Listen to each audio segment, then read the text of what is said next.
Sila yung aming mga aso, bali 7 yan sila lahat. Ayan lang sila matulog, minsan sa gilid ng sofa, kaya nadudumihan yung sofa namin eh. At ang kanilang balahibo, hindi maiwasan na kumapit sa sofa. At nagiging amoy aso na nga.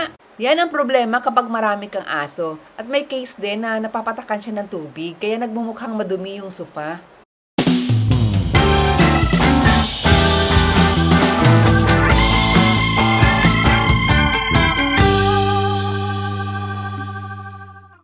Dahil sa problema namin sa sofa, kaya kami bumili ng wet and dry vacuum cleaner. Para malinis namin yung sofa. Ayan, ini-explain sa amin ng promoter paano gamitin.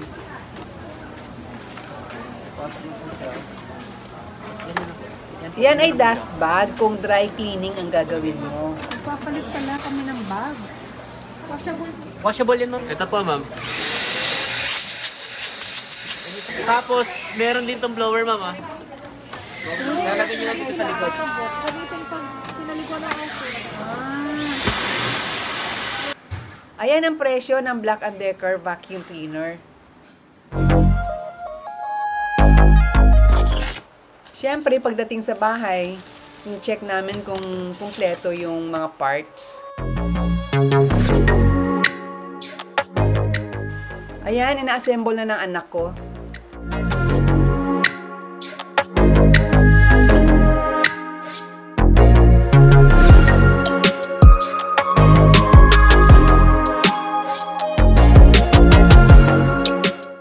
Masubukan na nga itong Black & Decker para malaman kung sulit nga ba.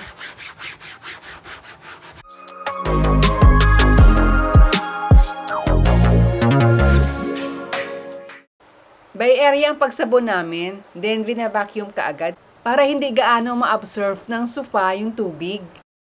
Ay galing, nahihigop niya yung bula sa katubig.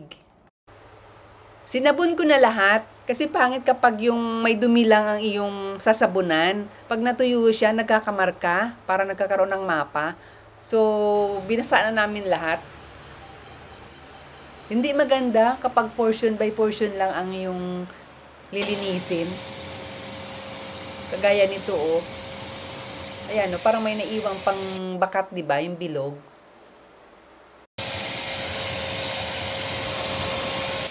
Kaya sinabon na namin lahat para pantay. Tingnan nyo oh, parang sinisip-sip talaga niya yung tubig sa loob ng sofa.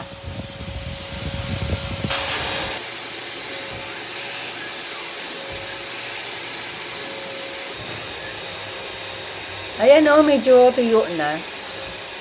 Dahil medyo tuyo na, ibo-blower na natin. Ililipat natin sa isang butas tong hose niya.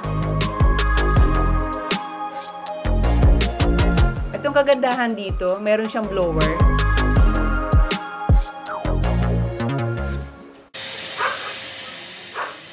Ang lumalabas na hangin ay medyo mainit, kaya mas madali niyang mapatuyo yung sofa.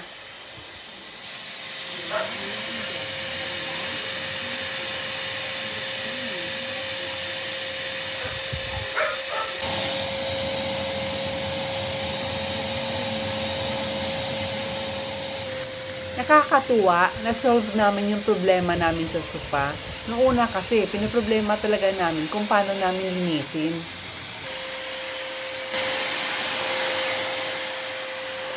Hi guys, kapagod din maglinis ha.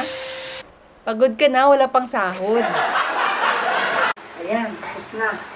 Ako mag-vacuum ng aming sofa. Naputin ng mga mga 6 hours. Kasi pahinto-hinto ako eh. Ayan na si Chippy. Oh, fresh na ang pakiramdam ni Chippy. Katapos lang maglinis, nandyan na si Chip Boy. 2 aso lang naman yung inaalaw namin na umakyat sa sofa, si Chippy saka si Uling. Yung ibang malalaki, hindi yung pinapaakyat. Dahil tapos na maglinis ng sofa, papakita ko lang kung gaano kadumi itong tubig na galing sa sofa. Ang dumi, no? Ngayon magva-vacuum tayo ng sahig.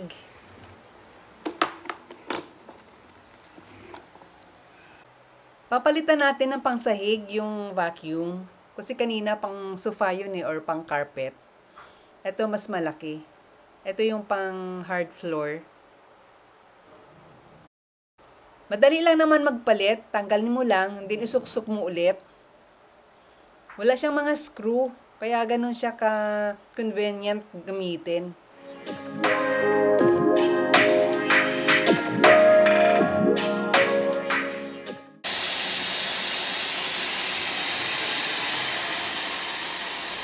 Maganda talaga vacuum cleaner ang gagamitin natin sa paglilinis ng bahay. Hindi lumilipad ang alikabok or balahibo ng aso. Pag walis kasi, gaya ng walis tambo, lumilipad ang alikabok, nasisinghot pa natin. Pangit yun. Hindi maganda sa kalusugan. 3 na nga vacuum cleaner namin eh. Binili kasi namin tong huli, tong Black & Decker, kasi nga, kailangan namin sa sofa.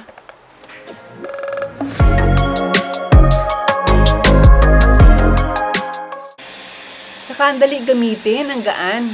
Ayan o, sumusunod siya. 4 ang gulong eh.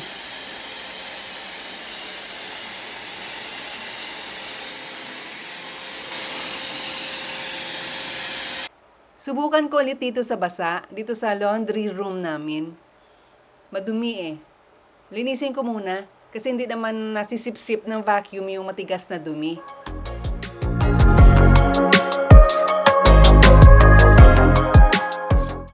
Pinalitan ko ulit ang dulo ng vacuum kasi mas maganda siya eh.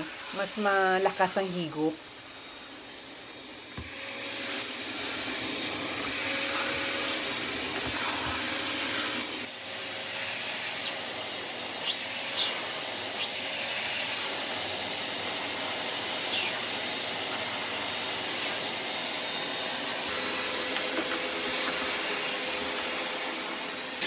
Ayan, naging maaliwala sa aming laundry room.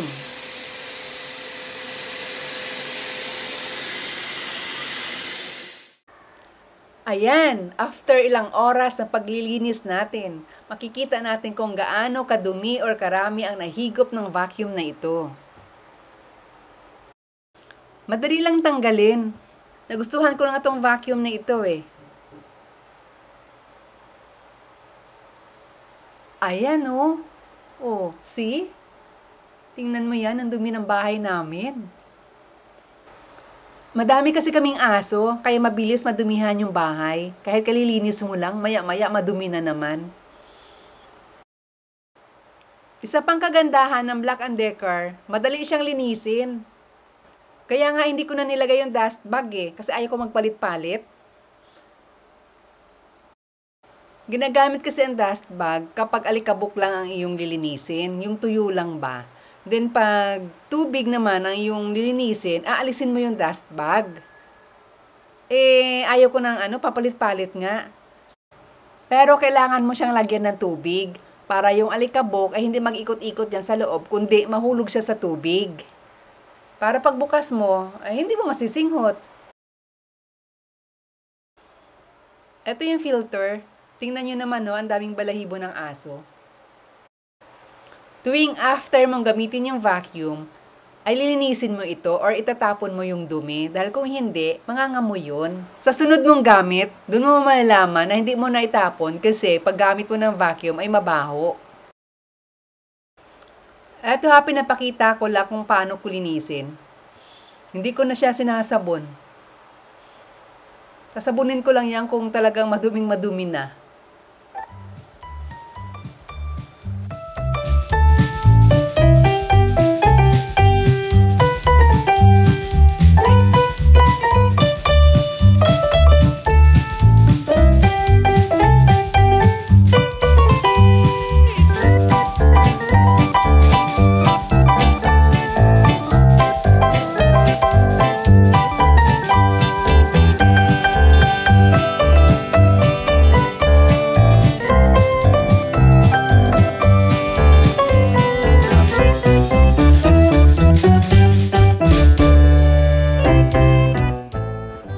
Tubig lang aking pinapanlinis.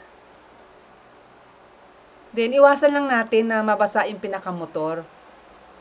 Yung pinakaulo niya kasi or pinakatap, yun ang motor eh. Siyempre, kuryente yun. Bawal basain.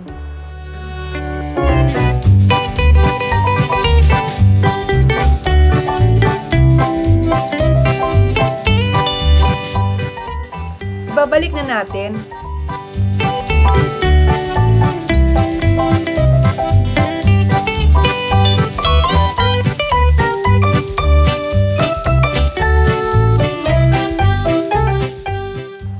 Ayan, ready na siya sa sunod na paglilinis.